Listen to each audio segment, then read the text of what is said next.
Hey there folks, today we're going to be showing you how to diagnose your service Stabilitrak warning. If we get rid of our other things here, you see right in the middle, service Stabilitrak. We got ABS on the right, and the little vehicle with the skid marks behind it is your traction control. So you can see that service Stabilitrak right there. In our particular case, we have a couple codes related to it right here. All right, so if we look at our scan tool here, we have the electronic brake control module. It is actually telling us that our right rear wheel speed sensor circuit has a low voltage, and the power steering control module below it, invalid data received from the EBCM. So we're going to take a look at that. We're actually going to show you on the front of the vehicle because it has an issue as well. It's not coming up on the codes, but it is going to be related to the service Stabilitrak. So you will have codes related to that. It'll tell you which side of the vehicle it's on. And we're going to show you how to diagnose if it's just your wheel hub. There's a tone ring on it, and we'll show you what that's all about. All right, so to diagnose if your wheel hub is the cause of your service Stabilitrak warning coming on, you're just going to jack the vehicle up safely so both front wheels are off the ground so it can free spin around like this. And I'm going to show you with a boroscope camera. This is my boroscope camera right here. If you look your CV axle, you want to look in this small little gap, and I'll show you a view from the boroscope camera. If you see this little gap right in here, I'll show you with the pick there. Right in between there, that is the back of the wheel hub, and there is what is called a tone ring, and they often fall off on these vehicles. They break free, they get corroded, and it's a magnetic ring, and the wheel speed sensor is sensing that there's nothing there, causing the Stabilitrak warning. So here's some footage.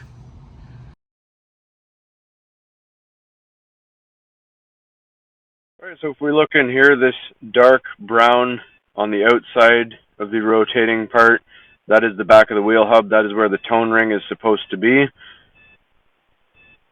So it looks like it is a level surface. You should see this should be raised up because the ring is elevated. So you see I have my pick in here, and you can see it almost looks like a gummy surface.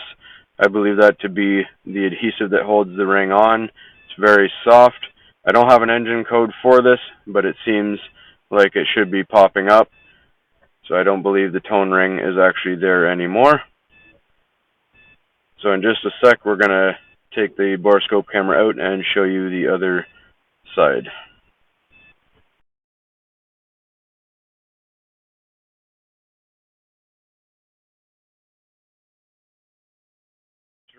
The other wheel hub at the back, right here we can see, as I said, you should see a slightly elevated surface. So again, that dark brown on the very outside most part of the rotating hub, that is the tone ring we spoke of, and you can see it's elevated from the rest. So right here we have the pick, and if we look at it, we can see this one's actually flexing. Again, we don't have an engine code for the two front ones, but that looks like that's about to fail soon, so we'll be replacing that. So if you see a flat, flush surface, or you see any silver instead of brown like what you see here, that is the tone ring being the cause of it. And again, the only reason why we're showing you the front, it's easier than the back to get this jacked up and show you. So that tone ring, as you saw, was no longer there.